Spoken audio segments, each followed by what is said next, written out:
are joining us in this conference. So basically tonight is Thursday, 16th of November, which means 43 days since Israel decided openly to commit genocide in Gaza in front of cameras and to continue with impunity its attacks on the West Bank and the Palestinian community. However, as more day passes or past, we can see clearly that Israel, like any other previous war, has a specific goal, one only, to invade and reoccupy Gaza. And unfortunately, we're seeing this with the collaboration and of many European states and governments, and with the full and unlimited funding and armament from the United States. Today, even after killing more than 11,240 Palestinians, including 4,630 children, targeted brutally, we still hear the same question over and over on many media outlets, TVs, radio shows, articles, podcasts. Do you condemn? Is the death toll is real? Is Hamas holding civilians as human shields? And a lot of justification on the reasons why Israel should continue this massacre. A unilateral narrative that makes the guilty a victim and the victim guilty. We found ourselves here today with you, obliged somehow to get our pain, our grief, our anger towards the complicity of the world against Palestinians, and with desperate defense to Israel under many lame pretexts, till the moment we found ourselves obliged to leave all of this behind us and try to speak to break the cycle. With all the raised voices in the street that are calling for a ceasefire, with all the supporters of the Palestinian cause to reclaim the narrative that they have been trying to bury the last 75 years of occupation. We, as journalists and media workers, would like to offer the public a session where we can talk about the Palestinian narrative with facts and data to show what's really happening now in Gaza, to address what you're hearing or not, or to what maybe the oppressor wants you only to hear. I'm gonna just add some quick facts before introducing my speakers, because I guess it's more important now to give them the voice to speak about what's happening. But I'm gonna go to some data that have been published by a CPG, which is Committee to Protect Journalists. At least 39 journalists, 38 Palestinians, 1 Lebanese, have been killed by Israel in just over 1 month of Israel war on Gaza. That's more than the double of the number of fatalities in 1.5 years of Russia-Ukraine war, in what has been described actually by many human rights watch and defenders, deadliest month for journalists. The number is likely going to rise as the media watchdog is continuing to investigate reports of several other journalists as well, either injured or missing or detained. I'm not gonna go through how many Palestinian, what kind of harassment and threats Palestinians are facing on a daily basis. But what I'm gonna say that intentionally targeting journalists and civilians is considered a war crime under international law. Journalists are meant to be allowed to have the freedom and protection to perform their work without undue interference. But in the first weeks of the war, the Israeli army stated to international news agency that it could not guarantee the safety of their journalists operating in Gaza Strip, which it was a clear message not to send anyone there because it might be killed. International laws such as Universal Declaration of Human Rights, International Covenant on Civil and Political Rights, Geneva Conventions in 1949, Additional Protocol 1 to the Geneva Conventions in 1977, UN Security Council Resolution 1738 and 2006, International Covenant on Civil and Political Rights, UNESCO's Declaration on the Safety of Journalists and the Issue of Impunity, Rome Statute of the International Criminal Court 1998, all of these, they provide and they affirm the necessity to protect the right of journalists to kind of publish and to cover any events, especially during the war. And especially here, we're talking about expression, liberty of expression, and we're talking about access to information. So our session today is decolonizing the media, reclaiming narratives, is a paramount only for fostering inclusivity, combating systematic biases, and ensuring a more accurate representation of Palestinians. It's important in such time to tackle all the challenges, the systematic attacks on journalists and media outlets in Palestine mainly, and Lebanon, perpetrated by Israel. The huge misleading information, the dehumanization, casting all Palestinians in one side, and all the propaganda that led by Israel and the Western media reveals that we are in a very critical time, and we need to be aware of what we're receiving of information, especially now with a digitalized world, and how terminology can adopt the hegemony narrative and assassinate any other. So I'm pleased to be joined today with Musab Bashir al-Azaizi, a Palestinian journalist from Gaza, who will be talking today about what's really happening in Gaza and why Israel is an illegal regime, and what is Zionism and how it can manifest in journalism and many other things. Thank you, Musab, for coming. Riham Abu Aita, a Palestinian journalist and executive director of Kashif, which is the Palestinian platform for fact-checking and media literacy, is joining us from Ramallah. We will focus on misleading information, on the fact-checking, on the social media campaigns, on the biased coverage and of the or if we want to say unbalanced coverage in the media in general. So we were going to focus more on the war of narratives with Riham. Thank you, Riham, again for joining. Jala Abu Arab, which is the journalist and editor-in-chief of Dur from Nablus. We will be discussing with her more the main challenges that face Palestinian journalists in the West Bank, especially during the war on Gaza, the media blackout on what's happening, the threats from settlers, the slow genocide or slow violence perpetrated by Israel. And lastly, Elitar Kubaisi, thank you again for being here, member of the committee of the Alternative Press Syndicate in Lebanon and a TV producer. She will be with us to highlight the intersectionality between Lebanon and Palestine, especially in terms of continuous threats against journalists and the law case that the committee is leading after the attack on a group of journalists while doing their jobs on the southern part of Lebanon, on the southern border, which led to the killing of our friend and colleague, Reuters journalist Isam Abdallah. Thank you, everyone. And I'm just going to highlight for the people who are watching us that you can send us any question that you want during the session. We will make sure at the last 20 minutes to answer all your questions. If you want to directly ask the question in the directly to the speakers, you can also wait till the last part of the session so you can receive your answer directly from the speakers. The session is like 2 hours. Well, it's now like 1 hour and 45 minutes. And I'm gonna start my first round of questions with Musab.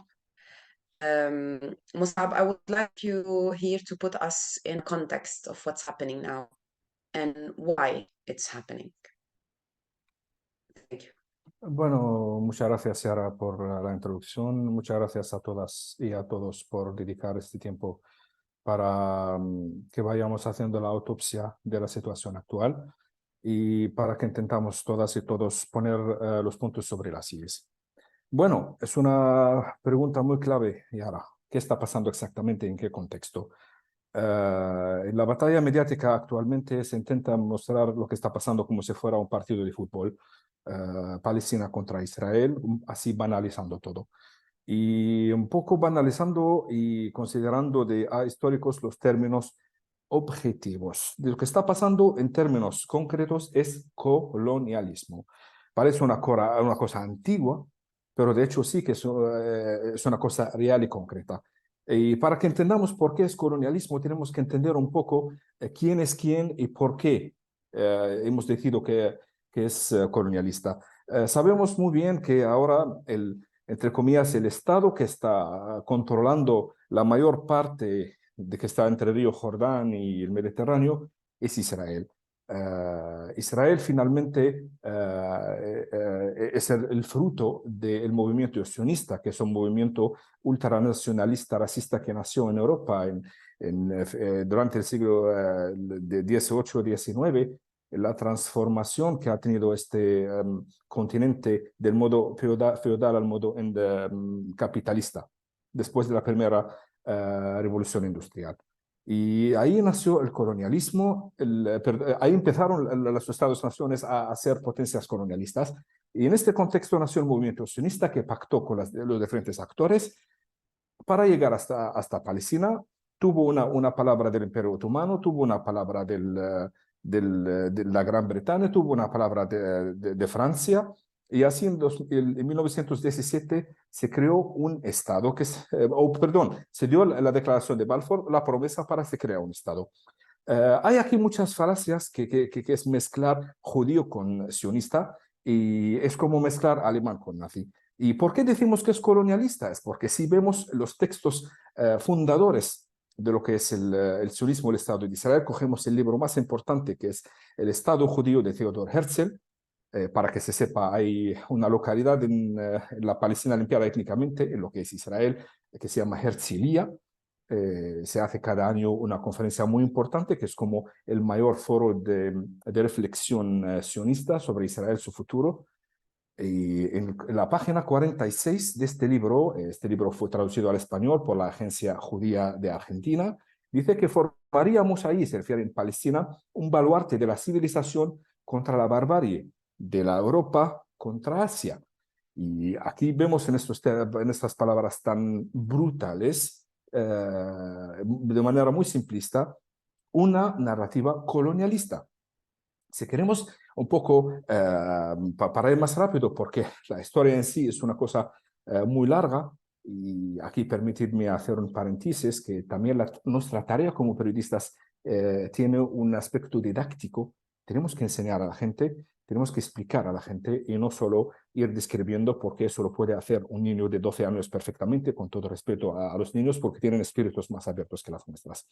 Entonces, si vemos los textos, las leyes israelíes, vemos que tienen una relación orgánica con esa ideología. Primero, la bandera de Israel misma es la misma bandera del movimiento sionista. Dos, las leyes que controlan la educación, que controlan los medios de comunicación, y que controlan también aparte de la educación y los medios de educación, que controlan la relación entre el movimiento sionista mundial y la agencia judía con el Estado.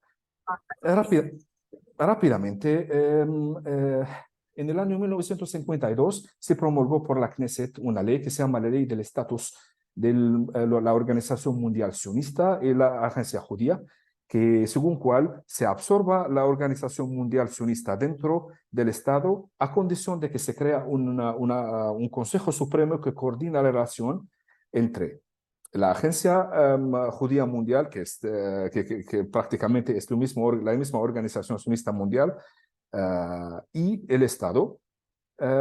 Tenemos también otras leyes muy importantes, como por ejemplo la Ley de Educación de 1953. Eso es muy importante saberlo, porque en conformidad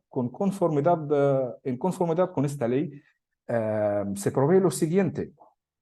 Se crean en Israel 3 sistemas de educación. 2 son públicos, financiados a 100% por el Estado, y uno que es como el equivalente aquí en España del concertado, que es mitad-mitad. En cuanto al público, tenemos a 2 ramas. Tenemos la primera rama, que es la educación pública laica, y 2, la educación pública religiosa, y en esto se prevé como base los valores del sionismo. Y en el sector laico, en el sector que es haredí, que es el concertado, que es el ultraortodoxo, es una condición de financiación prometer que se fomenten los valores del sionismo. Ahora, los valores del sionismo es una cosa bastante amplia. Se habla de la buena ciudadanía, pero sobre todo se habla de que Israel, Eretz Israel, es la tierra del pueblo judío que fue dispersado durante miles de años, y aquí hay que protegerla y mantener la prosperidad del pueblo judío. Aquí estoy reproduciendo el campo semántico sionista. No vemos aquí plaza del pueblo nativo palestino, No vemos aquí plaza de aquel que no es judío, vemos aquí una mezcla arbitraria entre el judío como religión, el judío como, digamos, persona que pertenece a diferentes comunidades culturales en diferentes partes del mundo. Eso es la educación. Si vemos, por ejemplo, los medios de comunicación, hay una serie de leyes, empezando por la ley que se llama la ley de difusión, que también es una ley que promulgada en los años 60, según cual se comprometen las radios y la tele pública en promover los valores del sionismo. Y cuando empezaron a salir cadenas de radio y televisiones privadas a partir de los años 80, se promulgó una ley en el año 86 que se llama la ley de la segunda autoridad de difusión, según cual se pone como requerimiento, como condición para tener el permiso para salir en cadena, en antena, lo mismo, promover los valores sionistas. Incluso con la reforma que ha hecho la derecha sionista desde la época de Netanyahu en 2012, también se hizo hincapié sobre lo mismo. Entonces, tú no puedes convertirte en un mainstream, en un medio masivo en Israel, da igual que tengas dinero o no tengas dinero, si no te comprometes a esta ideología. Entonces, aquí tenemos las características de origen. Tenemos también las características del colonialismo, porque aquí se trata de una serie de valores de colonizar. Rápidamente, otras leyes, como por ejemplo, aquí a título de ejemplo solo, tenemos las leyes de la tierra de Israel, tenemos las leyes de administración, gestión de las tierras de Israel, que son leyes que también fueron promulgadas en los años 50. Estas leyes dejan claro que, uno, las comités de aceptación, que son comités formados por los habitantes, tienen que ser formados por judíos, no por gente que pertenece a otras razas, entre comillas, que sean nativos palestinos o que sean de donde sean.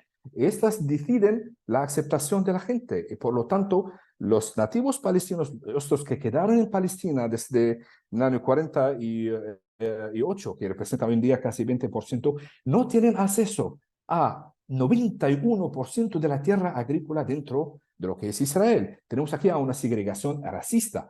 Y como un sistema colonialista es normal que hay gente que opta por la identidad del agresor y se vuelve muy agresiva contra su identidad original.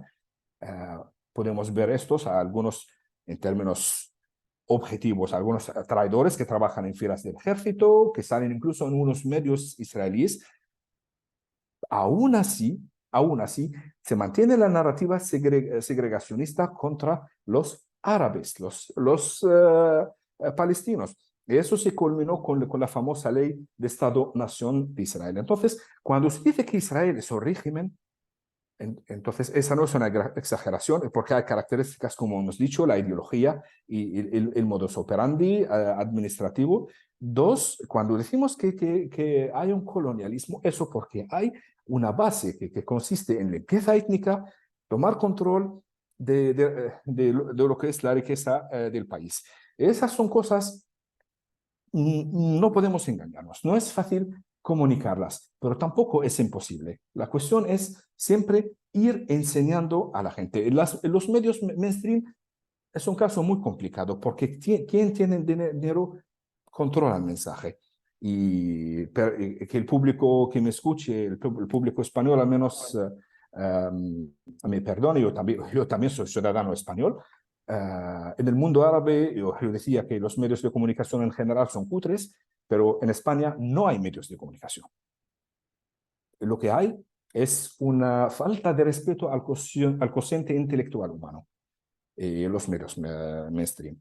Por eso la tarea, hay una responsabilidad sobre la persona de informarse, pero también hay una responsabilidad sobre nosotros como profesionales de ir enseñando, ir explicando, ir contextualizando de manera rigurosa. Eso es, digamos, importante para saber el actor principal, que es Israel. Y ahora volvemos un poco a lo que está pasando a la actualidad. En la actualidad, bueno, sabemos que hubo un estallido en el día 7, desde la Franja de Gaza. La Franja de Gaza, para que sepamos, es una franja de tierra, 365 kilómetros cuadrados. Es lo que queda de un distrito. Palestina tenía una división administrativa hasta el 48, que se formaba por 16 o 17 distritos. Uno de ellos es el distrito de Gaza, cuya capital es la ciudad de Gaza, y tenía como superficie 1.111 kilómetros cuadrados con 80.000 habitantes. Se redujo a 365 kilómetros cuadrados y aparte de los 80.000, vinieron otros 200.000 personas que son refugiadas palestinas del resto de Palestina y se condensaron ahí. Y eso forma parte de los eventos de la Nakba. El evento de la Nakba sabemos que es calamidad, pero es un proceso que fue cocinado, preparado por el movimiento sionista desde el año 1937. Que no fue la reacción de los árabes salvajes que querían atacar al Estado muy majo de Israel, que quería declararse así como el Big Bang de la nada en el año 1948. Eso es un plan premeditado, preparado en coordinación entre las autoridades colonialistas británicas y el movimiento sionista. Entonces, ¿quién era el coordinador? Era Ord Winget, es el oficial encargado de formar las fuerzas de opresión contra el gran revuelto agrario en Palestina que tuvo lugar entre 36 y 39. Y el movimiento sionista, los británicos utilizaron a las organizaciones terroristas sionistas como bastón de represión. Entonces, les movilizaron, les organizaron, les entrenaron y les armaron. Y en el año 37, el comandante de la Haganah, que es la facción terrorista más importante que luego se convirtió en el componente más importante del ejército israelí cuando se declaró el Estado, el comandante de la Haganah en Tel Aviv, y Tel Aviv también es una localidad construida sobre 7 localidades palestinas. En el comienzo era un barrio al noreste de Jaffa, luego absorbió al resto con limpieza étnica. Este comandante se llama Elimelech Avner. Elimelech Avner, que era el comandante de la Haganah en Tel Aviv, con órdenes de David Ben Gurion, que era el jefe de la organización sionista mundial y de la agencia judía, le pidió que prepare un plan para tomar el control de Palestina y tomar el relevo de las autoridades británicas. Eso empezó en 37. Y eso, después el plan fue modificado 3 veces. Entonces cambiaron el nombre del plan A plan B, a plan C, a plan D. En hebreo es Aleph, Bet, Gimel, Dalet. Entonces hemos llegado al plan Dalet.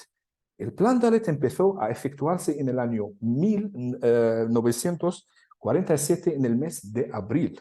Eso es muy importante porque la narrativa sionista dice que los árabes atacaron, los árabes así, atacaron después de declarar Israel, que fue en noviembre de este año.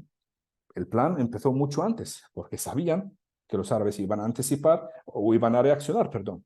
Eso lo dijo en su tiempo Herzl, que en su libro El Estado Judío, también lo dijo, que la población indígena resistirá sí o sí, y dio otros ejemplos.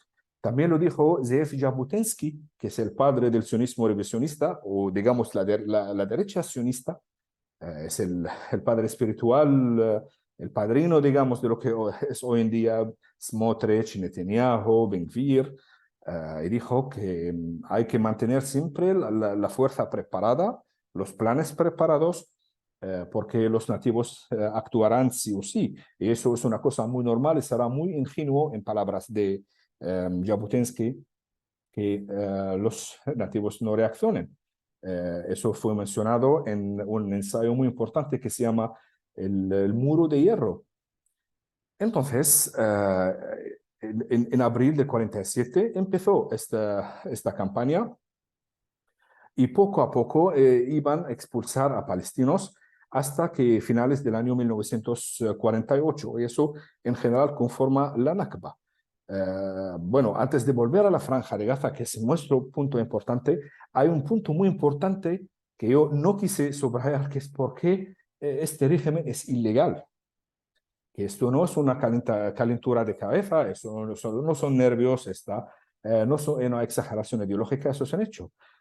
Tenemos toda la historia que confirma que los judíos no son un pueblo, sino habrá un pueblo musulmán, otro cristiano, otro hindú, y lo pasaremos pipa en este planeta. Aparte de todo eso, en términos de derecho internacional, Israel fue reconocido por la Organización de Naciones Unidas en la resolución 273, párrafo 3 del año 1949. 273 barra 3 del año 1949. Y la resolución que existe también, que está en español, en el documento A barra 180, A barra 180, que es buscable en Internet, en la base de datos de Naciones Unidas, dice que la condición de reconocer a Israel como Estado es el retorno de la gente refugiada a Palestina. Es una cosa que no se cumplió, como docenas de resoluciones internacionales. Entonces, tenemos también, aparte de lo que dice la ciencia humana, de lo que dice la historia, lo que dice la antropología, de lo que dice la sociología, aparte de eso, tenemos también unos documentos legales sobre cuales se puede basar. Entonces, cuando decimos que Israel es un Estado ilegal, pues efectivamente Israel es un Estado ilegal. Es un régimen colonialista que tiene la forma de Estado. Ahora la Franja de Gaza, desde 48 hasta hoy en día, siempre estaba entre cierre, sitio, cerco. Cierre, sitio, cerco, hasta hoy en día. Se dice que el problema empezó con Hamas, pero antes de Hamas había muchos problemas. Después de invadir la Franja de Gaza en el año 67, que es la segunda fase de la limpieza étnica, que empezó por una operación preparada desde el año 59, y no es porque Jamal Abdel Nasser dijo que íbamos a atacar a Israel. Eso también es otro tema, pero simplemente es una pincelada muy importante. Había una resistencia muy feroz, liderada por lo que se llamaba en aquel tiempo las fuerzas de la resistencia popular, Quwwatul Muqawamat al-Sha'biyya, las fuerzas de resistencia popular, que es la facción militar del Frente Popular para la Liberación de Palestina, marxistas-leninistas. Y fue una guerrilla urbana, se lo puede llamar así, feroz, que duró casi 3 años y que terminó con Israel destrozando partes importantísimas de los campos de refugiados. Por aquel momento no había cobertura en vivo, no había cámaras que se ponen en el casco, no había ni Facebook Live ni nada. Y finalmente Israel acabó con eso. No había jamás, pero había también violencia. Israel ha cambiado un poco su política, pero en los años 80 hubo otro estallido. La primera intifada popular palestina empezó desde la Franja de Gaza en el campo de refugiados de Jabalia, porque las políticas de coerción, las políticas de sofocar los núcleos de independencia económica del pueblo palestino fueron reprimidos con fuerza israelí. Entonces eso llevó a otro estallido.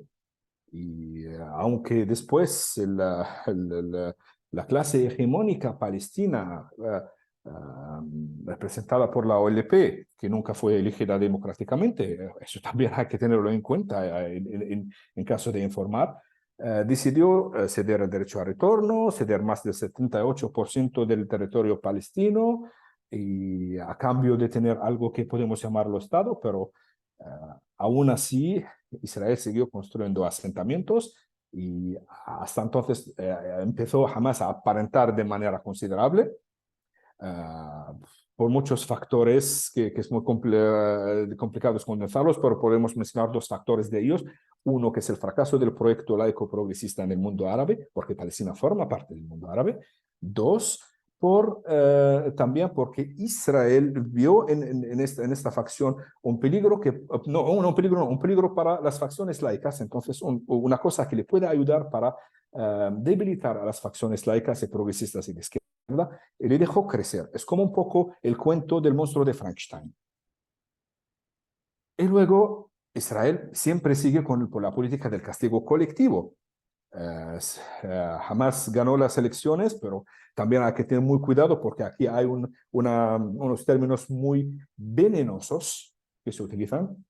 Se dice, pero jamás ha ganado democráticamente. Es una manera de diabolizar a los palestinos que son todos jamás. Vamos a ver. En Murcia ganó Vox. ¿Podemos decir que todos los murcianos son fachas? Efectivamente no. En Austria ganó Jörg Haider, que es un neonazi. ¿Podemos decir que el pueblo austriaco también es neonazi? Eso ni siquiera es falso. No, tampoco no. Entonces, ¿por qué aquí es fácil de diabolizar a los palestinos? Porque son árabes. Es un eurocentrismo también. Aún así, hay que tener en cuenta, y eso es una cosa que me sorprende, que muchísimos periodistas, y sobre todo periodistas senior aquí en España, que no lo saben, cuál es la diferencia entre la OLP y la Autoridad Palestina. Y aquí es mi deber como periodista también explicarlo. Es como la diferencia entre la Comunidad de Madrid y el gobierno de España. Quien gana las elecciones de la Comunidad de Madrid no significa que ha ganado las elecciones para formar el gobierno central. Y de lo mismo, jamás ganó las elecciones del Consejo Legislativo, que es como la Asamblea de Madrid. Y esto, en cual solo tienen derecho a votar menos del 30% del pueblo palestino. Y jamás ganó las elecciones con 56% de las personas que votaron. Entonces, lo que dio el beneplácito a Hamas en aquel momento ni siquiera llega al 15% del pueblo palestino. Aún así, tenían que hacer las elecciones otra vez en 2010, pero nadie lo quiso. Lo quiso. ¿Por qué? Porque en términos muy objetivos, Hamas, como la autoridad palestina, Fatah, forma parte de una clase hegemónica que le interesa mantener el status quo. Eso también es un deber informativo muy importante, porque meter a todos los palestinos en la misma cesta, todos o son Hamas o son la autoridad palestina, sin informar un poco sobre el sistema político palestino, eso significa falta de respeto a los espectadores y no darles información. Cuando se cubren las elecciones, por ejemplo, para decir algo, las elecciones en Italia, se explica un poco, se hace algún gráfico, sale el presentador, la presentadora en una pantalla y explica un poco cuál es la segunda cámara, la primera cámara, cuántos aquí diputados y cuántos senados. Eso no se hace en cuanto a Palestina, porque es interés también de lo que se llama comunidad internacional. Detrás de ella hay una clase hegemónica, detrás de ella hay multinacionales que controlan los medios de mantener este status quo. Musab, if you allow me 1 second. Um, just for the sake of the time to go on many rounds in different, I want maybe just like to add one thing, maybe one question for you before going to the rest of the speakers. Okay. And maybe we can add like this little bit more context during the session, so it wouldn't be a lot of information given at the same time. Just like maybe in few sentences, if I want you to explain the current situation now, why now? Like why this brutality, like this massacre now in Gaza? Like and let's focus maybe also on the impact of journalism. Like why also attacking now journalists in Gaza? Perfecto. Vale, porque ahora es porque era el momento en cual la Franja de Gaza acabó con todas las maneras de protestar y dar señales de SOS. Llevamos más de 3 años con marchas pacíficas. Israel responde con balas explosivas. Eso es por un lado. Tasa de desempleo entre los jóvenes ha llegado al 65% este año. Es una cosa que es difícil de comprender, pero es la realidad. Es porque también la clase hegemónica que está en Hamas, que tiene su legitimidad o intenta vender su legitimidad por la resistencia, tenía que hacer algo debido a todo lo que está pasando de violaciones israelíes en el resto de Palestina. Entonces, hubo el estallido. Y aquí hay que tener una idea. El estallido era muy caótico. Entonces, hubo operaciones militares, eso sí, pero también hubo actos de agresiones que llegaron a ser crímenes de guerra, eso sí, pero nunca podemos decir que lo que hicieron los palestinos es un crimen de guerra sin entender el porqué que está detrás. Es como no podemos decir que la revolución argelina es criminal porque se mataron a mujeres colonas, sin entender que ha habido 132 años de genocidio. Entonces, aquí la Franja de Gaza hubo este estallido. Ahora Israel responde con esta fuerza porque Israel, el ejército es el componente principal de la identidad sionista. Y la doctrina israelí está basada en lo siguiente del ejército, de servicios de seguridad. Si la violencia no funciona, funcionará más violencia. Y ahí estamos. Y como el sionismo es la doctrina que hemos dicho, la educación de los medios que pone todos los árabes en el mismo casillo, la misma casilla, entonces ha habido digamos, este tratamiento barbárico contra el pueblo palestino. ¿Y por qué los periodistas? Porque Israel está perdiendo la batalla de la imagen. En los primeros 4 días estaban vendiendo muchas imágenes, mezclando, exagerando cosas, bebés, violaciones, etcétera. Hay muchos bulos, pero hay también ciertas cosas, unas cosas ciertas que no las podemos negar. Y eso no lo negamos por nuestra base moral, no es por la Corte Penal Internacional que no creemos en ello. Lior Hayat, que es el portavoz del Ministerio de Asuntos Exteriores en español, yo lo vi personalmente hablando en la cadena Can, que es la cadena pública israelí, diciendo, eso fue después de 12 días de la operación israelí, diciendo que la Hasbara, que es decir, la campaña diplomática de explicación, está teniendo problemas por las imágenes que el mundo está viendo. La gente tiene dificultad en creernos, eso dice. Entonces, los periodistas se convirtieron en blanco, los periodistas palestinos, porque es ahí, es la imagen. Yo puedo mencionar 2 ejemplos o 3 de periodistas que conozco personalmente. El primero que es Muthana Najjar, que hizo el famoso stand-up que estaba en un kibutz, el kibutz BR, creo, que estaba ahí con la cinta sudando, estaba explicando como un periodista que fue detrás. El segundo día bombardearon su casa y su familia escapó de una muerte verdadera. Otro periodista que es Hatem Omar, que es corresponsal de radio local, que es muy activo en la Franja de Gaza, asesinaron a toda su familia bombardeando su casa. Hay otros casos, como por ejemplo, no me acuerdo, bueno, al menos estos son 2 casos que yo estoy seguro de ellos. Esa es la mentalidad sionista. Cierra la Franja de Gaza, no deja a la prensa internacional entrar, y eso es para servir el mensaje sionista. Thank you so much, Musab. I will go back later with you for so many things that you have mentioned, specifically when we talk about like the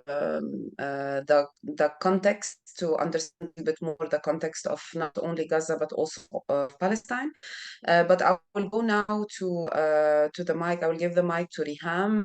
Thank you again for being here.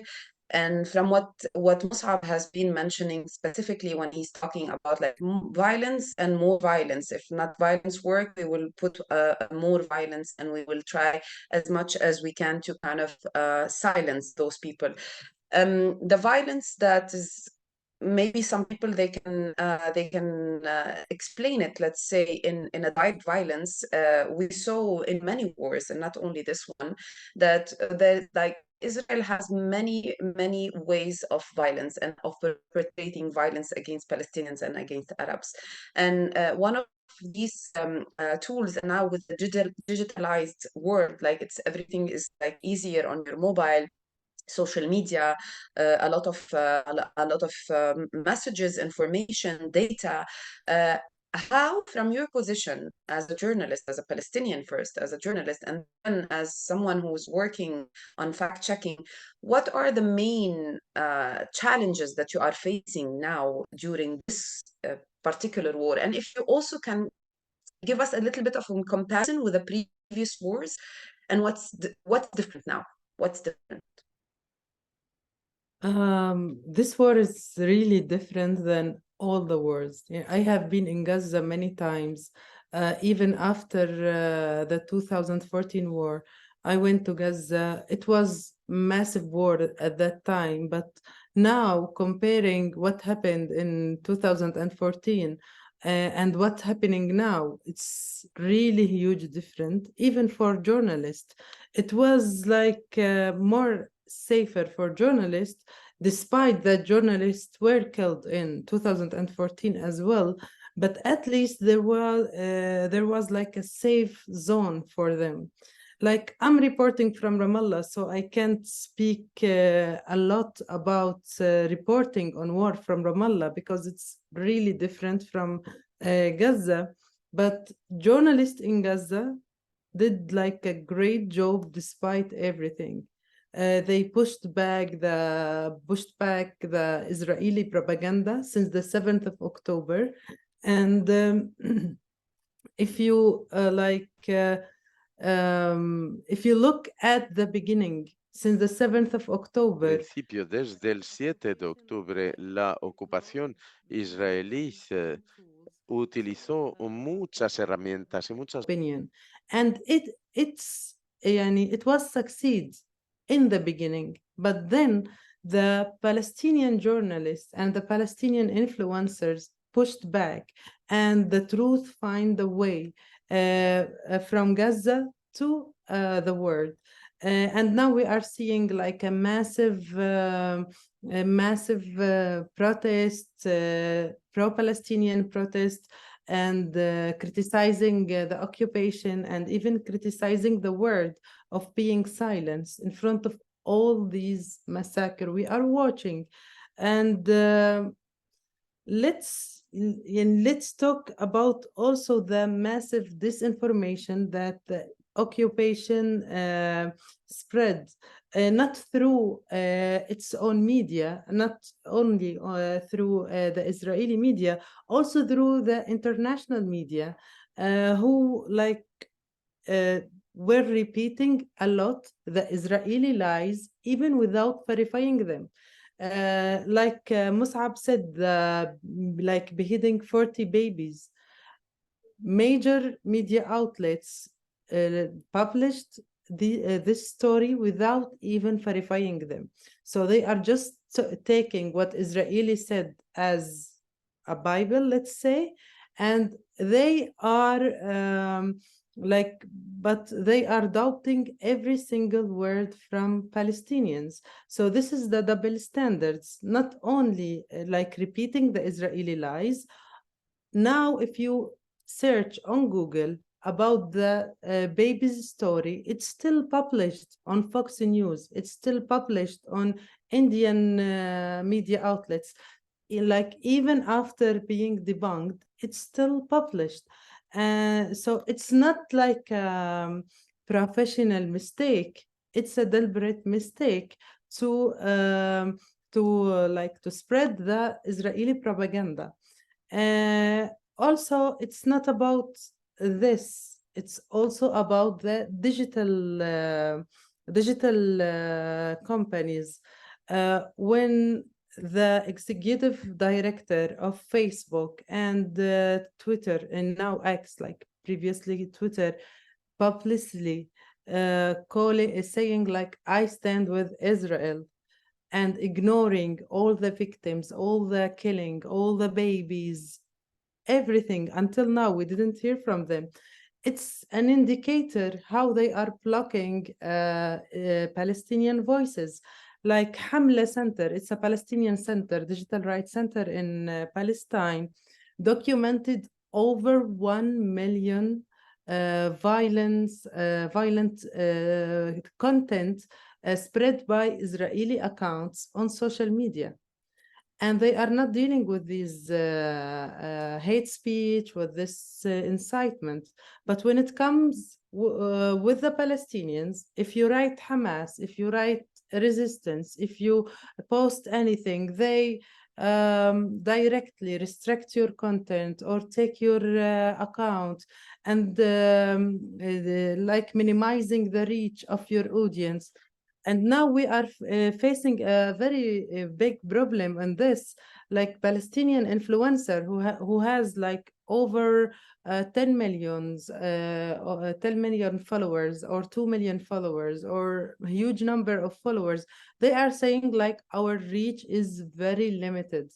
And it's really a problem, because when the international media is not saying the truth, and even digital platforms, they are trying to silence the Palestinian voices.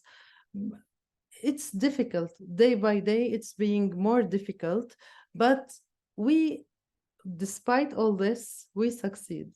We succeed in showing the world how brutal is this occupation, how criminal they are, and how they are dealing with Palestinians like they are not human.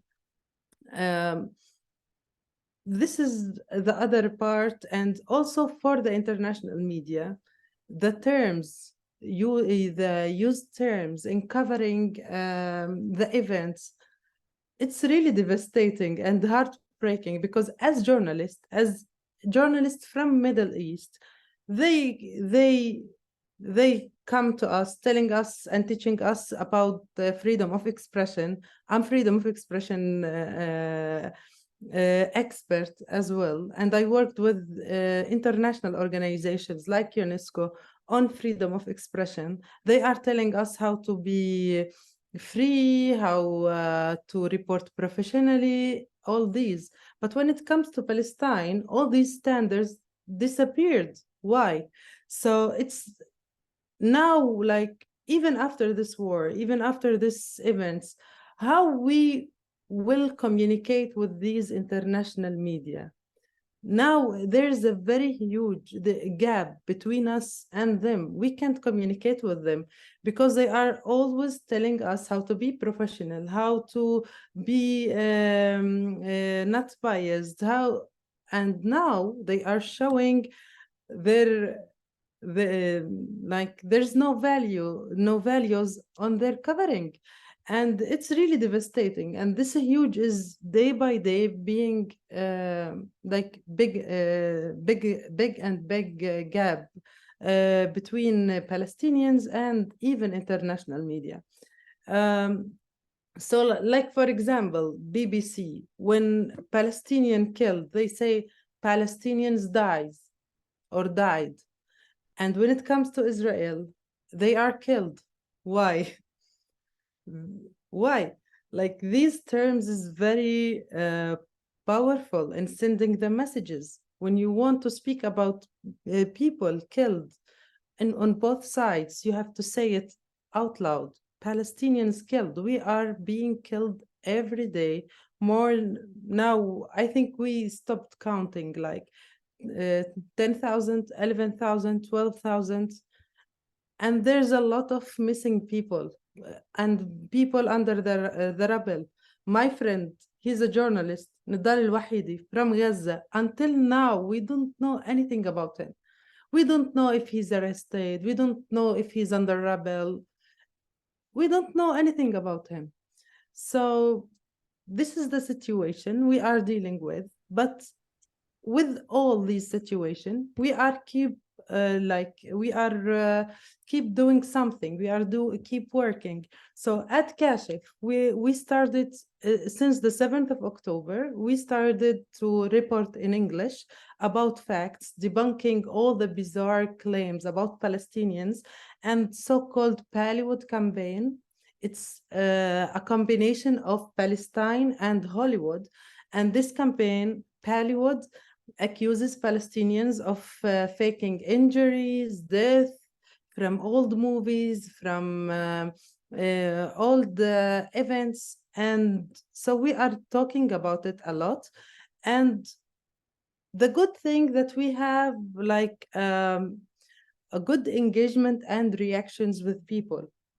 And we are feeling that people are with Palestinians, like people around the world, European, American, British, African, Arab.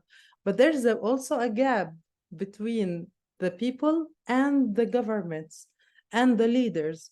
So we hope that these people will do like, and will make like a good pressure on their governments one day to change their policies toward Palestinians. Thank you, Riham. I'm gonna just like maybe focus on some of the points that you said, just like maybe from your expertise as working in Kashif. Can you give us like some example of like the hate speech? What kind of messages, like not only Israelis, because I'm not gonna only say Israelis like or Zionists that they are sending, but also like internationally, like it's a pattern, international pattern, that we can see a lot of hate messages, straightforward like messages saying that they should be killed. A lot of opinions, hate opinions, even the attacks. It's not only on Arabs, even like for example, Jews for peace, like who are like in the United States, like many hate speech, many hate messages they receive on a daily basis, to get killed, like to be threatened. Excuse me, and to be threatened and everything. So basically, what can you give us like just for the public and the audience to know like what kind of monitoring are you doing and on what content, and how do you usually do it, like you as an organization, like in a few sentences, please? Like in terms of hate speech and incitement, we are taking the information from Hamle Center. They are specialized in documenting all the hate speech and incitement on this.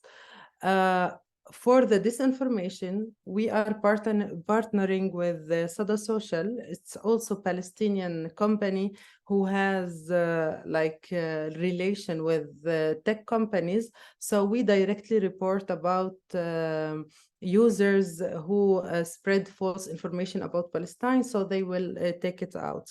But to give you examples, for example, it's on both ways. One, incitement to killing Palestinians, that we are not humans, we are animals, we are pigs, like just take of them, even like having photos of Palestinian kids, and they are saying they are the future terrorists, kill them before they being terrorists when they grow up. This part. Second part is mocking and making fun of Palestinian bodies and Palestinian martyrs. Like there's a very, very, very emotional picture for women holding her killed baby, and they are just publish it with a comment, "We didn't know that garbage has mother." So this kind of hate speech, this kind of brutality and incitement against Palestinians, also like showing Palestinian bodies with the comments, who wants barbecue, who wants pig like arm to eat, or something like this. It's very, very, very hateful speech. And unfortunately, the tech companies are not doing their job on this. Why they are not monitoring this, despite that there's a lot of reports were sent to them. So I don't now remember like more examples of hate speech, but it's like very, very, very high level. Yeah, I can leave you here, and I can remember during the session if you have any other comment or example, you can give it to us, Riham. Thank you for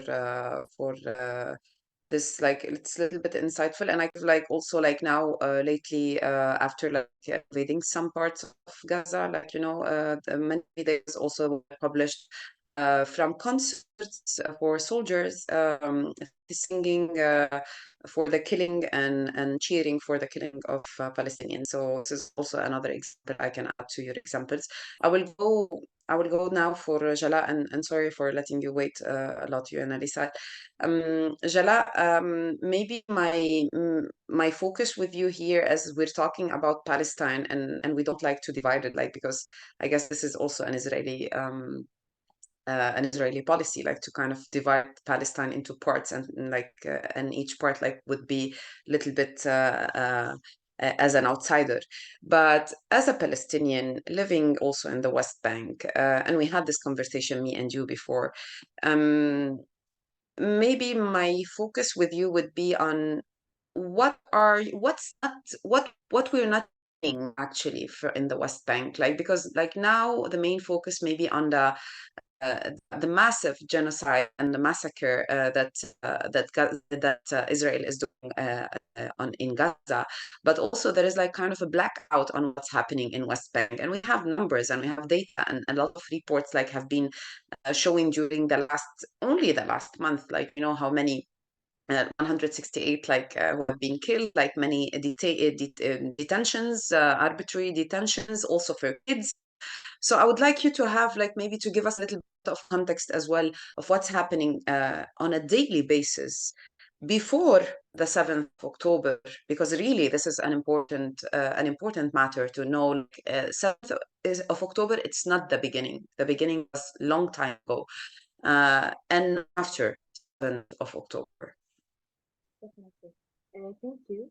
I think it's exactly what you said. It's a hidden part of the whole situation because, you know, the eyes is now being forwarded to the Gaza-Israel war. And this is something that we as journalists refuse. It's definitely not a Gaza-Israel war because, you know, the things that are happening now in Gaza, the thing that is being shown is like how intensive the operations and the killing and taking, you know, people to hostages and all of these things. It's just the intensive way of doing it. But what is being done, it has been always been done also in Gaza and the West Bank. And specifically in the West Bank, we have a more severe interaction with the Israelis, more, of course, than the Gaza Strip because we live among settlements. Settlements are illegal settlements stated by the international law that almost every Palestinian city is surrounded by a group of illegal settlements, Israeli settlements, and these settlements are not only in between the Palestinian continuation of land, also they are the practices of the settlements and the way the Israeli government is treating the settlements is very much different what it is supposed to be among the law, of course.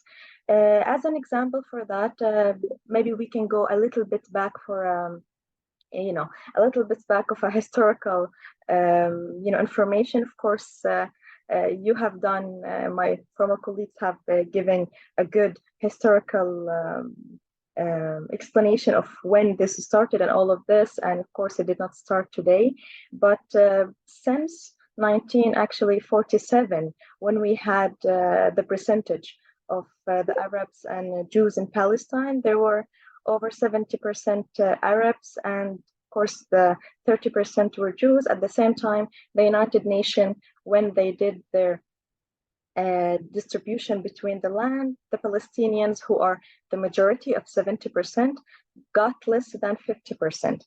This was also the start of where the Palestinians lost their rights at that time. Then it followed, of course, with the United Nations General Assembly. It adopted this resolution and gave the Israelis and the Palestinians a two-state solution. Is supposed to be after the 1948, and this has brought the settlements. The settlements basically, you know, for us in the West Bank, we are civilians.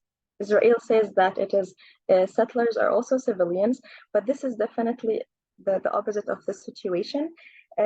For example, Nablus is surrounded by tons of settlements, and the things we are facing on a daily basis for tens of years, not on the 7th of October, by these settlements are exactly what the Israeli army is actually doing. So the same operations, the same aggressiveness, the same armed weapons that are being used by the army is exactly also being used by the civilians of the Israeli state being on illegal land in Palestine, specifically in the West Bank.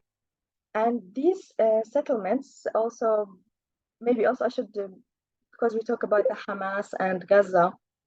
Hamas, of course, was founded in 1987. We had almost 40 years before Hamas was founded in Palestine, and all of the things that are being done now by the army is the same exact thing with Hamas or without Hamas.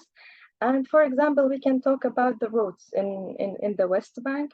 We have, according to Oslo Agreement, it's an agreement made by the Israelis and the Palestinians. It locates that the areas are distributed between A and B and C. A is being controlled by the Israelis, B is being controlled by the Palestinians, C is supposedly being, among these two, and they can figure out how to do it. This is only on paper. So the Israelis control the West Bank, of course, Gaza, and all the other Palestinian territory, which means that this division is taking all of the natural resources of the Palestinians when it comes to water, when it comes to electricity, when it comes to all of these daily life situations. And let's talk about numbers. Maybe numbers can show some kind of, some kind of things we have been witnessing. So since actually the 7th of October, we had over 2,500 Palestinians taken into Israeli prisons. These are political prisoners that they're just being taken because they have a political situation. Some of them, of course, don't have, but it's among this. So over 2,000 Palestinians in the West Bank, over 4,000 in Gaza, which is almost the half. In the West Bank, we have over 2,500 injured Palestinians. In Gaza, of course, over 27,000 Palestinians are injured. How many people are killed there now? Over 200 Palestinians are killed in the West Bank. The West Bank is being controlled by the Palestinian Authority, which is not, of course, like Gaza, that they have the Gaza is doing the whole governance sector. So this means that the Gaza-Israel war is a false naming of the whole situation. And of course, now the situation is even getting more further because the whole idea of demolishing and replacing the Palestinians in the West Bank is being done in a massive way, because now Gaza war is happening. So the Israelis are taking this advantage to make all of these changes in the West Bank while all the eyes are going through the Gaza war, and all of these replacement of Palestinian, little villages, little Bedouin communities. All of these things are not supposed to be happening, of course, legal-wise, are also happening in the West Bank. And if we also can talk about the division that is being done in here, nearly 80% of the population, in Gaza, is relying on the humanitarian aid. In the West Bank, we have the Palestinian Authority, but the way the money goes to fund the Palestinian Authority, a big percentage of it is also being controlled by the Israelis. So, for example, since now, I'm not sure how many, it's been over a year for sure, maybe 2 years, that the Israelis are not giving the Palestinians in the West Bank their taxes money, whom the Palestinians are paying for the Palestinian Authority, but the Israelis take it in the part of an agreement, and they should give it back to the Palestinians. This also is not being given. So the workers in the West Bank are not having also their salaries. The other thing also, that over 95% of the water pumped locally is, unusable in the West Bank and also in Gaza. The whole situation of attacking the roads. So, for example, I go to Ramallah, which is supposed to take around 30 to 40 minutes for me to get from Nablus to Ramallah, because of these settlements, illegal Israeli settlements on the road and the attacks, and of course the Israeli army closing the checkpoints between the cities, which is also something that is being done illegally. Palestinians the roads can actually take them from 40 minutes up to 4 hours, and some of them can actually go to 8 hours. So you can imagine having this as a normal Palestinian going to a university, a normal Palestinian going to visit some family, visit all of these kind of normal day living is happening in the Palestinian territory. And also, especially in the West Bank. In the West Bank also we have so many laws that goes under the army laws, but they're being forced on civilians.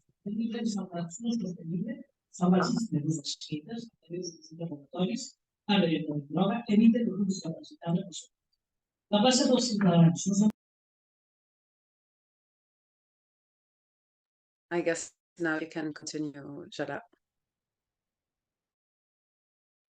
But unmute, Jala. You're muted. Yes, I am back. So we also have, it's 2023, and we do actually have a wall that separates two people on the ground. The Israelis have installed a separation barrier that disconnect the Palestinians and, of course, the Israelis, the Palestinians, and some of their other part of Israeli Palestinian villages in a way and in order to protect the Israeli settlements which are located in the West Bank illegally. So we have an actual fence, like concrete fences in the West Bank that only the Israelis can actually use and the Palestinians cannot. So this is also something that we have. We are facing, I might call it these invasions. Maybe we can call it also other terms, but these invasions of the Israelis to Palestinian cities, villages, refugee camps in the West Bank, which is exactly how it is being done everywhere in the Palestinian, but in the past couple of years, it has been done in a more crazily organized, technical wise by the Israelis. For example, we're Palestinians, so we are also Mediterraneans, and we have the Mediterranean, of course, we're blocked from the Mediterranean by the Israelis, but we have the theme of being a Mediterranean people, which means we are warm, we are welcoming, we are trusting, we are really, if we hear someone is a foreigner, this is cool, we want to meet people, we want to do this. This is something for us as Palestinians. What is happening in the past couple of years, the Palestinians are turning to be the most paranoid population in the area. Why is that? So, for example, there's an army, the Israeli army. The Israeli army comes to invade, of course, illegally coming to the Palestinian Authority-controlled areas, which is not supposed to be, but anyways, they are doing it. So they come to Nablus city, for example. They come in trucks. For example, they can come hiding in an ice cream truck, which is going to the city, because usually you see an ice cream truck and you would think, okay, it's just distributing ice cream to the supermarkets, and suddenly the door is open and there is soldiers coming and invading the city in such way. The second one, you can see builders, like the ones who build houses and all of these building workers wearing the costume, having some painting boxes and all of these things, and they just enter, for example, the old city of Nablus, and you would think, okay, these are just regular people, and then they are the Israeli army invading the cities of the West Bank and going to the operations, killing ones, twos, tens, in the West Bank, and they do it in a very crazily way of doing it. It's taken us back to, I don't know, World War II, where how assassinating people is being done. So these are things that the Palestinians are just not used to it. You are what you claim the strongest army in the world. You take it, you hold this reputation, and you do it how it's supposed to be. Even war and even occupation has rules. With the Israeli occupations, as Palestinians, we do believe that there are no, it's just they're giving the green light to do whatever they want with the Palestinians with absolutely zero accountability. Other examples also I can mention, because I live in Nablus, and anything that I mention is for me, for something that I'm living in the city. We have, this is the building that I live in, and my neighbor in the 5th floor, he is a DJ. He's a guy who goes to parties and he makes music, it's a normal DJ guy. And Israelis came to our neighborhood 2 weeks ago, and they got in here, I think at 5 a.m., and they took him to political prison, like they just took him, and he has nothing to do with anything but music. Like this guy has nothing to do with the whole political situation. This is his thing. And they took him, and he is still in the prison for one thing. They just like took him, and they informed the lawyer that he was being the DJ of a party, maybe a wedding, for someone who is affiliated with a political party. So you can imagine the reasons of why Palestinians are being taken. I can say that I believe it is this way.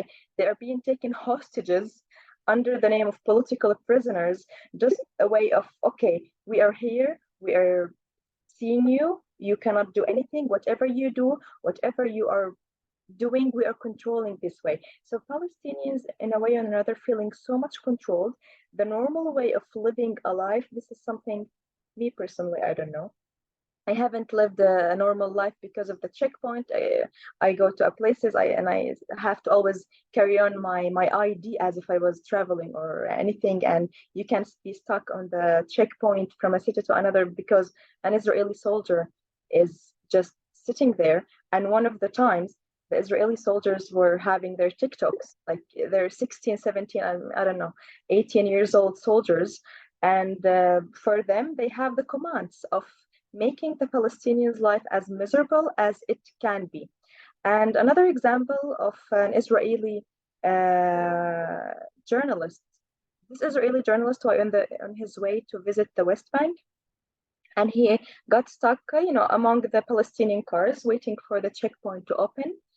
And there was an ambulance in front of him. And obviously there was someone who was severely needs to be in a hospital now.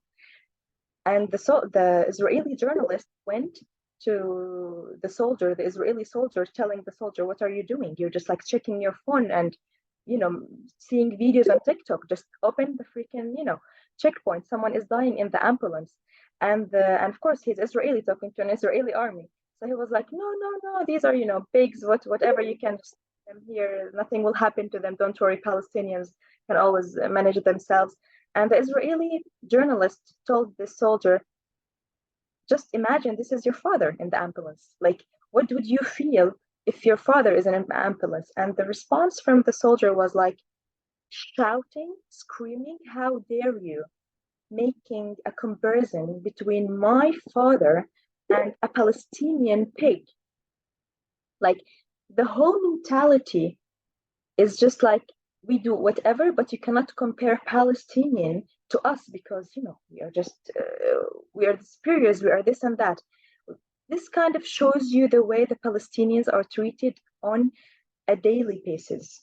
The amount of water we're getting is controlled by the Israelis. I think we have running water almost 3 times a week in Nablus. Electricity, I cannot say anything with the presence of our colleague in Gaza, because definitely having 4 hours previously in Gaza was crazy for us. Of course, we have for longer hours, but it's also controlled by the Israelis. Education, the teachers and the professors in the universities, they want to come and teach in Palestinian universities. The Israelis, no, we don't want any kind of exchange with the Palestinian. This is something it's a no-no for them, like anything but keep the Palestinians isolated. And anyone who they confirm that is applying for a visa to Israel, but the intention of this person of not visiting Israel is going to the Palestinians and just knowing what is happening to the Palestinians, this person gets back at the Israeli airport, and they have investigations that can lead at least be to 6 hours, 12 hours, as long as it is. And sometimes they don't even ask them questions. It's just it's about the journey of humiliating anyone who wants to get engaged with any Palestinian. And maybe I should also go back to, because I'm a journalist at the end, and I'm a local journalist, so our main focus was on the daily life of citizens. But despite everything, we do not think that the Israeli-Palestinian situation is only about what is happening on the land. For me personally, it's 10 maybe percent of what the whole conflict it is. I can say this by number, that the Ministry of Foreign Affairs, the Israeli Ministry of Foreign Affairs, since the 7th of October, and this is 2 weeks old statistics, have spent over $13 million on its propaganda only in Europe. Imagine a country that is going into a war, having this time to just, giving $13 million to spread advertisements and fake news for only Europe. Like, this is their main target now. Of course, for the US, probably they have much more to make propaganda in. And this status, like these numbers, you can take them from Google transparency website. All of these things, it's just there. And they have also produced, since the war, since the 7th of October, over 100 video promoting for the Israeli narrative. I mean, the war has been here for 43 days, 42 days, and over 100 video is being produced. This means how many videos is being produced per day? Like, is this an actual war? Is this really a war that is just happening only on the ground? It's definitely because the Palestinians now, they have some kind of, as our former colleague said, some kind of, going into social media, going into this, into that. We have some connection, and just we can let people know what we are doing. It's just driving the Israelis crazy that the Palestinians are showing what is happening. It's just for them, this is the main focus. Let the war happen, but our main interest is this. The prime minister, the former prime minister of the Israelis, Naftali Bennett, he literally went on a press conference. I mean, everything is happening. Forget about that. He, of course, said so many things about it, but his main concern, he stated, "Oh, dear Israelis, we are losing the TikTok war. The pro-Palestinian content is being viewed over 15 times than the pro-Israeli content." I mean, these are just some few indicators of how crazy the situation for the journalists is, that we spend zero money just to spread what is happening. And on the other side, you have a machine, like a machine of billions of dollars just to shut our mouth. Not even to do anything, just for them, the most important is just to keep the Palestinians isolated. It's kind of, I always say, it's a way of really, hiding this part of the world and just distributing all of this narrative that is happening. And once we also had this specific example of how journalists are being affected. We had this rumor that because they have so many scenarios now how to invade the Palestinian cities in the West Bank. Once an ice cream car, the other day they're building worker, and so once there was a rumor that the Israelis are using the breast vest, the one that says breast, like journalists, and wearing the formal journalists wear in war to enter places, because when you see it's a journalist, you trust them, because journalists are not supposed to be a part of anything. They're just there to show you something, but they're using this way to enter the Palestinians' territory, to enter the places in the West Bank. And this is making us as journalists so not liked. Like, I remember going to the old city of Naples and wanting to do an interview with someone there, and all the little kids are just like next to me. "Oh, look at she, the new Israeli. She's the new Israeli." And I was like, "What? Like, why did they say that?" So the whole, Thank you, thank you, Jala. Thank you so much. I'm sorry, to interrupt you on that example. I guess we have so many things to talk about. Also, we talked about last time about also 150,000 Palestinian laborers that they shut down the permission to work, which is also a different type of isolation, and also a different type of violence that Israel is trying. And I'm gonna go back again with the last question to everyone. Thank you, Elisar, waiting so long. And I would like to maybe focus with you on in your part on what's happening now in the south of Lebanon, and actually how what's happening not only on terms on the let's say from the attacks, but also what's the reaction in general in terms of journalists, what's happening in Palestine and also on the Lebanese territories from the Israeli attacks. Hello, everyone. I will try to be brief at the end of the session. First of all, we cannot compare what is going on with the journalists in Gaza with the journalists in south of Lebanon. We have the same terrorist army who are targeting the both ways, but and we lost our beloved friend and colleague Isam Abdallah, and 6 other journalists were targeted 1 month ago, and also 2 days ago, in the memory of 1 month of what happened with Isam and the other journalists, a convoy of journalists, it was like 10 journalists, Lebanese journalists, were in South Lebanon, and Israel targets this convoy. And as usual, UNIFIL were just looking as just seeing what is happening. So what is going in South Lebanon, it's not the same what is going in Gaza. In Gaza, it's way more complicated, and they are targeting in a most criminal way in Gaza and every day.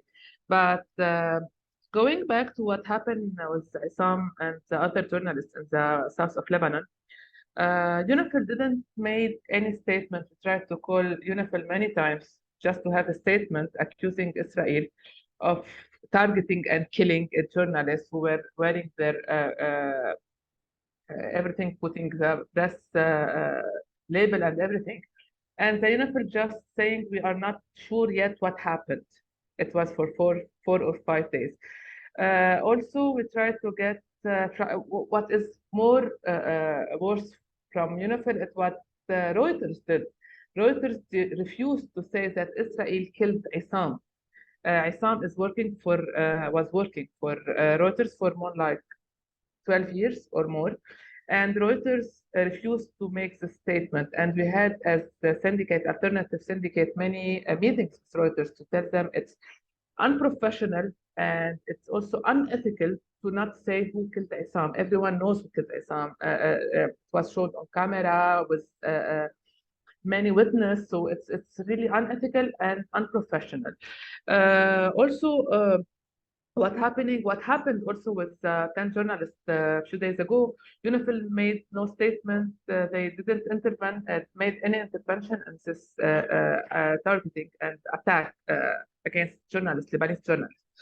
I will go briefly later on about what we are trying to do with the legal process for Isam and the other journalists. But also, I want to say that what is going in South, that international channels, and I'm not saying about pan-Arab channels, I'm saying about international channels, they are not sending the reporters to South now.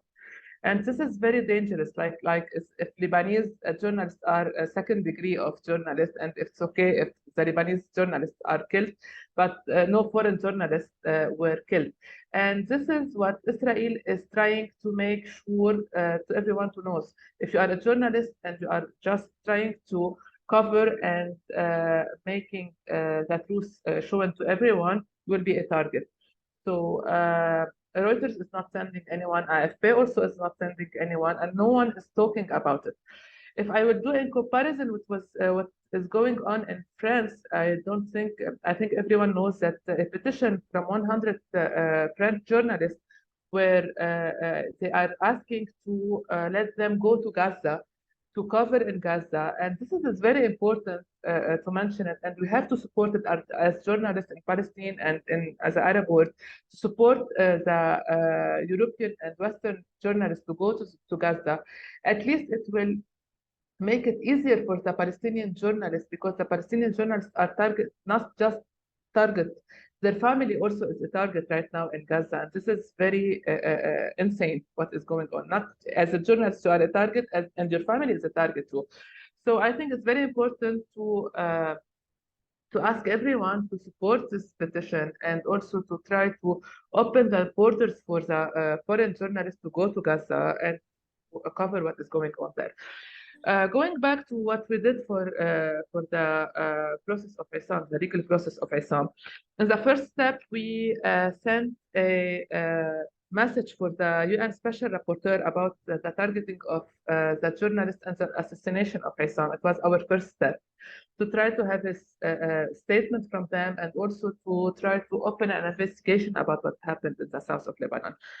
We are still in the same process. They are answering us. We got some replies from them, and it's going slowly, but we are having baby steps with them.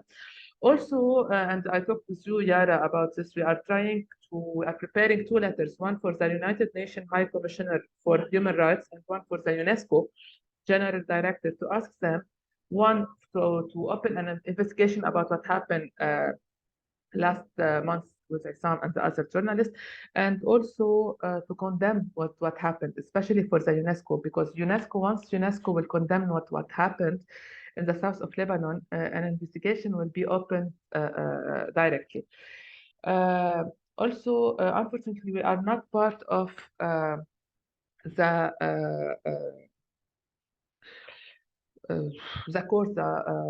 court, International Criminal Court. Yes, we are not part of it in Lebanon, so we cannot have the same legal process that Shireen Abu Akleh legal case happened. So we are addressing for the Human Rights Council, because it's our only way as Lebanese to get some legal process for our colleague and friends. What Israel did 2 days ago, it's the same thing that of decades of impunity.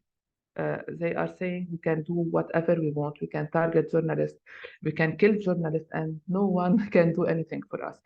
Unfortunately, everything is going, talking to UNIFIL in Lebanon, it's useless, because they are just witnessing, and we are not sure from where the journalists are being bombed or attacked. This is ridiculous.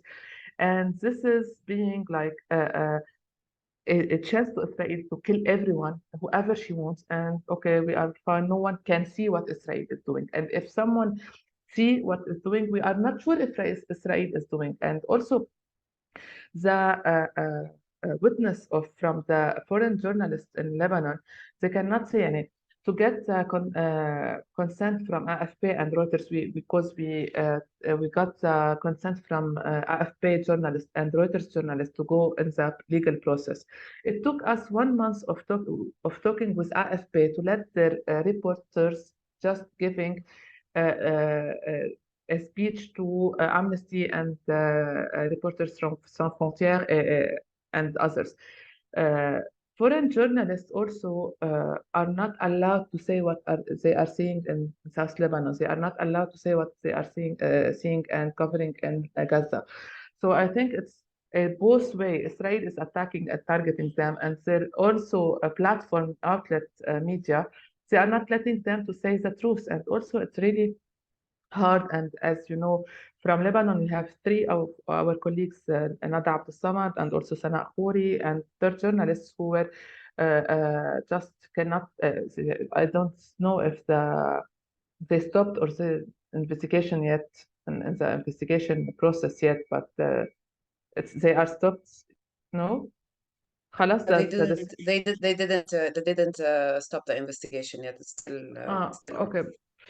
So briefly, what I'm trying to say is that I'm not sure we can just have the chance to stop Israel of what they are doing. It's decades of army who is targeting and killing civilian and journalists, but also it's our duty to trying to make this out loud, to force the United Nations to condemn what Israel is doing, at least to have the same process what Shireen Abu Akleh got lately, because we are not cheaper than any other soul in this area. We are not cheaper than any foreign journalist. And Shireen, I think she had the American passport. Also, it might help in the investigation, because being Lebanese or Arab or Palestinian, it's not the same as you are if you are French or American. I hope that one day we'll have a decision same as Shireen had with Isam, and I hope that we will not lose any other friend in the borders, in the South Lebanon. So. Thank you so much, Lisa. I will go back to you also with the second round of question. We don't have a lot of time, but I want to take this chance to ask each one of you a quick question and a quick answer. And I'm so sorry, like I wish that we have one more hour to give like more detail, because I guess we need to do like a lot of things, a lot of sessions and a lot of, but going to Musab directly, maybe asking you to put like a little bit, you put like some context about like the occupation, about the colonization, you put a little bit of context about Gaza and what's happening now, but what's maybe important now to understand for the people who are watching the news and watching especially the international news, I'm not talking even about the Israeli news, why or what's the interest of such countries and such media outlets, let's say, media outlets, maybe the money, but what's the main interest for international community now and international governments, especially in Europe, we're talking, to give the green light to Israel now? Bueno, el interés principal es mantener Israel Well, como laboratorio. It's to maintain Israel as a functioning laboratory, because Israel is De inteligencia artificial, de instrumentos de guerra cibernética, de drones, de sistemas de reconocimiento que utilizan la tecnología, la inteligencia artificial. Eso no se puede hacerlo sin límites, sin regulaciones en España o en Estados Unidos, al menos teóricamente. Pero en Palestina sí que lo hacen. Los medios cantaron recientemente, hace un año, de que en China hay sistemas de reconocimiento de cara, nada más estás en el metro, tal. Pero mis colegas de Cisjordania os pueden contar 1000 veces mejor que yo que este sistema existe desde años en los checkpoints en Cisjordania. Yo he sido prisionero político y te puedo decir que las cárceles israelíes, que eso existe desde 2007. Entonces, eso es importante. Entonces, es importante mantener esa imagen de que es un oasis y que hay que mantenerlo. Y esto no es porque Israel tiene una cosa extraordinaria, eso es dinero estadounidense europeo. Vale mencionar que las empresas de ciberseguridad israelíes son proveedores importantes del Estado español en su presidencia actualmente de la Unión Europea. Y hay inversiones de Telefónica, Banco Santander, BBVA, Banco Caixa y Indra y otras empresas grandes en España en la ciberseguridad israelí, y lo traen aquí. Entonces no sabemos si están metidos en nuestros ordenadores y nuestros móviles. Eso es mucho dinero. El dinero de las armas es más rentable que las drogas y otra cosa más. Eso es resumido. Muchas gracias. Thank you so much, Musab. Sí. Jala, going back like from you and to what you said before, you were talking about like as an experience, you're a journalist, you're a Palestinian, you have lived on a daily basis the threats that the Israelis and we're talking about like the state, like the army, and as well the settlers on a daily basis. Now, can you give us like just like in a few lines, how many, if you have numbers and data, how many children have been detained during the last, and for what? Especially because I guess Israel is one of the only states like in the world that they have a huge number of children less than 16 years old that they have been held as hostages, and we're gonna say that held as hostages in their prisons. So if you can give us like a little bit of brief of also the kind of detentions that they are doing and for what now in the West Bank, and also briefly, and I'm so sorry.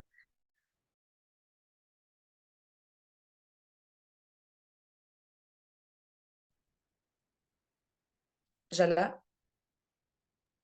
Yes. So your question is about the children, right? You can, I give children as an example, because like also like there are a lot of arrests, like detention of children like that were happening during the past few days as well. So. Yes. Well, since the year 2000, we have over 12,000 Palestinian child has been taken into Israeli prisons. So this is the number that shows you, since 2000, it's less than 23 years. You can divide the number. So hundreds of Palestinian children are being taken to Israeli prisons almost every year. This also goes to journalists, women, and recently, actually, they took our colleague. She is a journalist from Naples, and she is 7 months pregnant. Thank you, Shah, for this information. Maybe here, going back to Riham and also the West Bank, we're talking about the West Bank. Is there any way, with all the technology that they have, with all the intelligence that they have, with everything that they have, but yet they didn't know anything, or they didn't see the 7th of October coming, yet how can journalists, and let's focus here on journalists before anyone else, they can protect themselves from such colonizer states? There is no protection, no measures, especially in Gaza or even in West Bank. Now, because it's a war, there's a lot of Palestinians. More than 35 journalists were killed in Gaza. But even before, in West Bank, we have witnessed a lot of cases, like Shireen Abu Akleh recently. She's very specialized journalist. She's knowing how to protect herself, how to take safety measures. But despite that, she was killed. So even the safety training we were attending from UNESCO, from UN, from international organizations, it does not work here, does not work in Palestine. Even like wearing the pressed vests, wearing the helmets, it doesn't make a difference, because they killed journalists wearing very obvious press kits. Even for what happened with Reuters photographer Issam Abdullah. He was on his journalist clothes, like kits, and there was nothing there. They were not like standing in dangerous area, or they are not caught between clashes. It was normal day, normal week, normal work for them. So protect this question, like now, we really can't answer it, because it's very dangerous. Also, it's not just being killed, it's also being arrested. Our colleagues, 2 female colleagues, were arrested today from West Bank, and they accused them of incitement through their works or social media posts.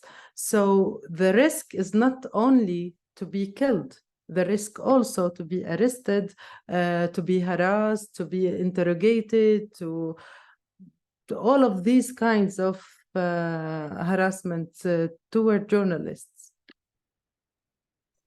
Thank you, Riham. And maybe here I'll go back to Elisar on my last question before we see, maybe we have like 10 minutes later for questions from people.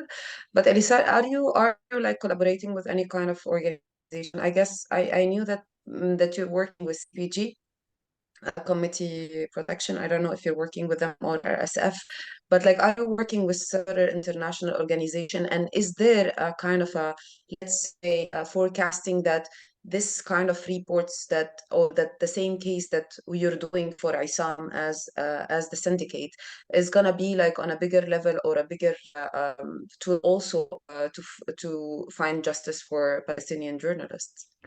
First, from your... for the first part, yes, we are collaborating with a different syndicate also in the Palestinian syndicate, the Egyptian syndicate also, and with NGOs in Spain, in Europe also, in the Arab world, to sign on these letters because to present them to UNESCO and the UN High Commissioner. But also, we cannot make the same legal process for the Palestinian and for the Lebanese because, as we mentioned before, it's not the same court. But we are collaborating with our colleagues in Gaza and the West Bank to say we can support them in the same way they are supporting us with the legal process with ISAM. So we are collaborating in two paths, if you can say, because it's two different legal process.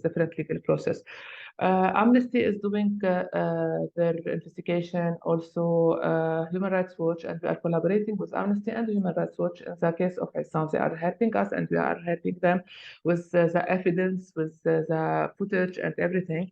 And we are trying to make like a focal point between the 3 or 4 courts who are making different investigation regarding ISAM and the other targeting, Lebanese targeting. And we are getting the resource between everyone, and we are getting some links to the Lebanese army to get special reports because until now the Lebanese army didn't make a technical report about what happened last month with ISAM. So we asked some deputies from the parliament to present a question for the Minister of Defense to present this report. So we are trying on so many different levels to get it as sooner as we can. And yes, we are trying. Also, we are working from CFDG from Jordan also. We are working with them, just collaboration with some signature or some support. And as we mentioned, we have to collaborate and to support each other in different places as much as we can, because finally it's one army who is targeting everyone. It's different legal process, but it's one enemy and one army for everyone. Thank you, Elisar. Maybe I have a question here for Sent, and they were asking about because like we heard like in the past month resignation different levels. Also, I'm talking not only journalists, and also like from in the United States from like really high positions. But what we can do in terms of how we can protect ourselves, and like feel free, whoever you want to answer, please, this question towards like kicking out like many some of the presenters and like that, like in BBC, for example, what's happening with Nada Abdessamad, or what happened with like three British presenters from MSNBC. I guess they also like kicked them out because of their political opinion and pro-Palestinian. What's how we can read this as well? Maybe how we can read it politically. Maybe if you want to. You're mute, Musab. Bueno, esta pregunta tiene diferentes aspectos. Tiene el aspecto de la protección, tiene también el aspecto del impacto. Viendo cómo está la situación, que es compleja, viendo que el mainstream no es nuestro campo abierto, yo creo que el más práctico es tener más publicación que se comparten. La imagen, el vídeo que se hace viral,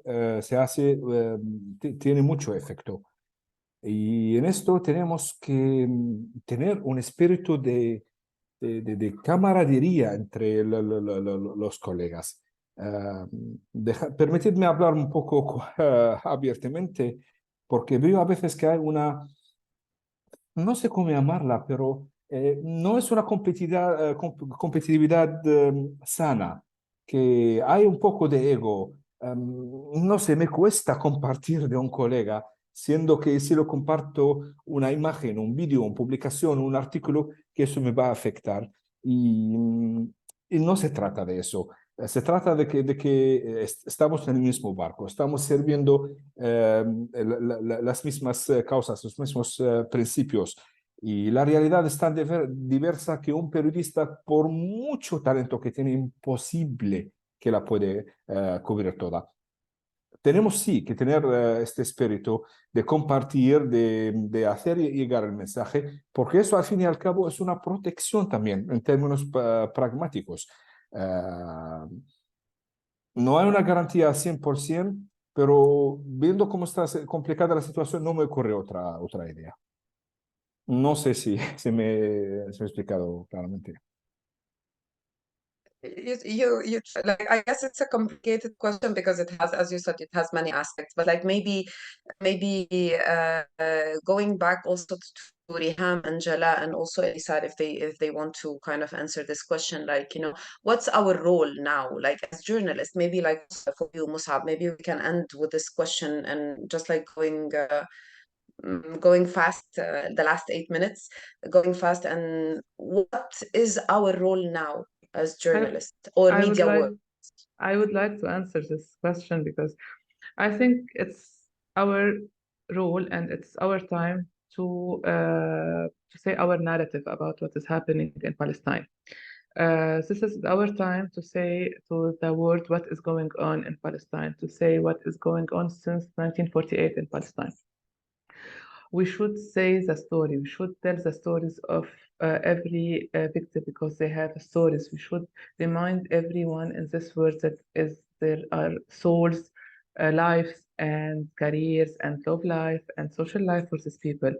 To tell our version of the story because for the decades, everyone heard the version of Israel about what happened.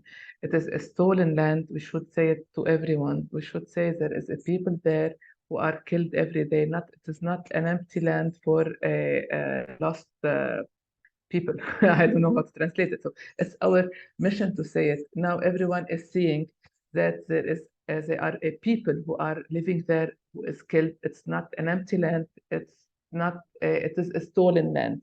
We should say it out loud. I think it's our role and to say it in Spanish and English, not just in Arabic. We spend a lot of time to speak to our people. It's now time to speak to others to say this version of what is going on in Palestine. Thank you, Elisa. Jala, Riham, would you like to? Jala, you want to start? Okay. I would like to say, like, our role now is keep going. Like journalists in Gaza, especially, and influencers in Gaza. Now they have million followers on their accounts, and some of them they are speak English, like Mu'taz, like Palestina, and they really did a great job. They find the truth. They find a way for the truth from Gaza to the world. And they are really, really carrying like a burden on their shoulders. Like, you are responsible to show the world what's happening in Gaza. So as journalists from outside Gaza, we have to keep working and building on their work and delivering their messages and helping them in this work. I'm saying this because now, from all the videos and photos and crime, massacres we are seeing, we are really tired. We are really tired, and we are really thinking like we are doing all of this, but it's still going on. There is no result. So maybe we don't have to lose the hope. We have to continue work until the last minute. And even if there is a ceasefire now, our job will start again. It's not ending by stop the ceasefire. We have still long process to keep and maintain the Palestinian case and the Palestinian struggle on the international agenda, even after the war. Thank you, Rihan. Jala, go ahead, please. Yes, definitely. I think it's the time for the journalists to kind of reset their human standards. Forget all about the guidebooks. Forget about any standard, any country standard, any whatever UN standard.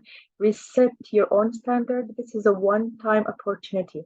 What is happening now? This is something I'm pretty sure in some years your children will read about it in the books. So at least have this kind of enforcement to be a part of it. And the second thing is really going back to the roots of the problems. I mean, this is by default, this is the mission of journalists, to give back the audience the roots of the problem. The thing is that in the past some years we're only talking about the things that are happening now, and we're just like, okay, let's not talk about the past because it's too complicated. It's not. It's absolutely not. Nothing is complicated. It's just A, B, C, D. And it's so easy. You can only Google one thing, the question of Palestine. I mean, if someone is here writing anything, just Google one thing, the question of Palestine, and you find everything. It's actually a committee. It's called the question of Palestine. But from that, you can take so many dimensions to whatever you are covering. Thank you, Jala. She reminds me, Musab, Jala, when she said the question of Palestine, the question of the Jews, because it was the question in the Second World War, and I guess it's a little bit, it's a terminology that have been used for a lot of years from the Nazis. But like anyway, I would like to hear like the last word from you, Musab. Bueno, muchas gracias por darme la palabra. Bueno, yo quiero decir también que tenemos una tarea, aparte de la tarea didáctica como periodistas, la tarea de dar pistas a la gente. Pistas de esperanza, pero verdadera, no ilusoria, no falsa, no exagerada.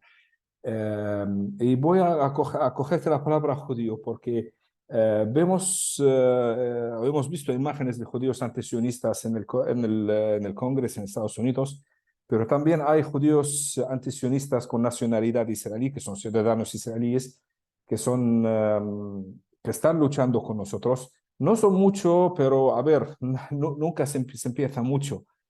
También en el lado palestino tenemos muchas facciones, pero tampoco son unos representantes verdaderos del pueblo. Yo creo que una vez rompemos los moldes, que el palestino es un mosaico, pero también el judío no es israelí, yo creo que eso empezará un poco a mover las partículas, se lo puede llamar así, las cabezas de la gente. Y sí que algún día llegaremos a tener una solución, pero esa solución necesita preparar el terreno para ella. Y primera cosa es romper los moldes nacionalistas, los moldes religiosos, los moldes de todos los estereotipos. Sí que eso va a llegar, pero necesitamos paciencia y necesitamos dar voz a la gente que no tiene voz. Lo dejo aquí. Yo creo que eso necesitará otra charla para hablar con cosas más concretas. Pues muchas gracias a todos y a todas. Siento mucho que lo tenemos que dejar aquí porque tenemos un traductor que lleva ya 2 horas traduciendo. Muchas gracias, Miguel. Si alguien se ha quedado con alguna pregunta, nos lo puede enviar por correo al correo de sensibilización y lo transmitiríamos a los ponentes. Muchísimas gracias a todas. Ha sido muy enriquecedor y se trata de compartir todo esto con las personas que estamos aquí en Occidente, no solo en España, y compartir todas estas voces. Muchísimas gracias. Muchas gracias a todas. Thank you so much. Thank you, everyone. Have a nice Shukran.